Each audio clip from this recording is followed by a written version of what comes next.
ورنہ بلال حبشی رضی اللہ تعالیٰ عنہ کی زندگی اور حالات پڑے، تپتے ہوئے صحرا میں عرب کی گرمیوں میں لٹا دیا جاتا تھا. ابھی بھی عربوں میں جائے، عرب کنٹریوں میں جائے، اس قدر شدت سے گرمی ہوتی ہے، بغیر ایسی کہ بندہ رہ نہیں سکتا. اور بلال سے کہتا تھا، ابو جہل، عتبہ، شیبہ غلام تھے، بلال کلمہ چھوڑ دے تو ہم تجھے چھوڑ دیں گے، کلمہ نہیں چھوڑے گا تو ہم تجھے نہیں چھوڑوں گا. لیکن بلال رضی اللہ تعالیٰ عنہ کہتے تھے، کلمہ چھوڑے گا تو ہم تجھے چھوڑ دیں گے، کلمہ نہیں چھوڑے گا تو ہم تجھے. نبی صلی اللہ علیہ وسلم تسلی دیتے تھے، صحابہ تسلی دیتے تھے. صبر و استقامت کے پہاڑ تھے. رنگ کا کالا، نہ خاندانی، رنگ کا کالا، نہ خاندانی، نہ آزاد انسان تھا بلکہ غلام تھا، نہ مالدار تھا، نہ چاہو جلال والا تھا، کچھ بھی نہیں تھا، صرف ایمان. کیا تھا دل میں؟ ایمان. ایمان تو ایمان بہت بڑی دولت ہے، بہت بڑی. ساری دنیا کی دولت آپ کے پاس موجود ہے، ایمان نہیں ہے. دنیا کے سب سے حسین انسان ہے لیکن ایمان نہیں ہے. دنیا کے سب سے امیر انسان ہے، ایمان نہیں ہے، بیکار. دنیا کے سب سے اعلیٰ خاندان اور اعلیٰ نسل میں سے ہے، ایمان نہیں ہے. اللہ کی نظر میں کوئی اوقات نہیں، آپ کی کوئی مرتبہ نہیں. اس ایمان کی خاطر بڑی قربانی دی گئی ہے. ہم قربانی نہیں دے رہے. اگر دیتے تو اب تک مسجد پوری بھری ہوئی ہوتی. یہ انتظار نہیں ہوتا کہ امام صاحب دوسری، مؤذن صاحب دوسری اذان دیں گے پھر ہم مسجدوں میں جائیں گے. ہم پسندیدہ مسلمان ہیں، پسند کے اسلام کو لینے والے. جو ہمیں پسند ہوگا اس اسلام کو ہم قبول کریں گے، ورنہ چھوڑ دیں گے. جس اسلام کو اپنانے میں ہمیں تکلیف پہنچ رہی ہو،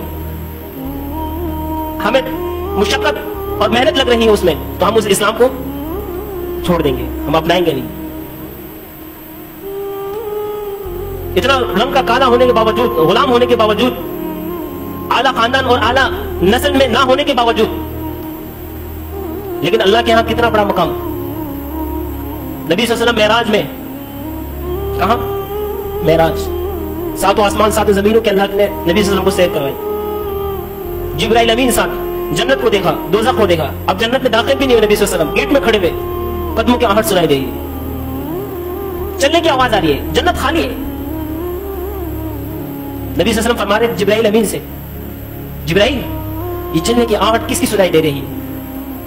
یا رسول اللہ، یا رسول اللہ، آپ کا صحابی، آپ کا صحابی جو غلام ہے، رنگ کا کالا ہے، دکھنے میں خوبصورت نہیں ہے، کوئی اعلیٰ خاندان کا نہیں ہے، نہ قوم و قبیلے والا ہے، نہ جاہ و جلال والا ہے، نہ مال و دولت والا ہے. آپ کا صحابی بلال حبشی کی چلنے کی آواز ہے. وہ جنت، وہ مکے اور مدینہ کی گلیوں میں چلتا ہے تو اللہ تبارک و تعالیٰ اس کی قدموں کی آہٹ کہاں سناتے ہیں؟ جنت کی گلیوں میں. اتنا بڑا مقام، یہ بلندی، یہ عروج، یہ رفعت، یہ شان و شوکت اللہ کیوں دے رہے ہیں؟ دین کی خاطر، ایمان کی خاطر، اسلام کی خاطر. تو میرے بھائیو، دوستو، بزرگوں، کہنے کا مقصد یہ ہے کہ بن مانگے ہم مسلمان ہو گئے، بن کہے. بہت سارے لوگ ابھی بھی ہماری نظروں کے سامنے، ہم جب ان کو دیکھتے ہیں تو ہمیں افسوس ہوتا ہے، یار یہ عیسائی ہے، جہنم میں جلے گا، یہ ہندو ہے، جہنم میں جلے گا. اور اللہ پاک نے ہمیں مسلمان گھرانے میں پیدا کیا. کتنے عظمت والے ہم.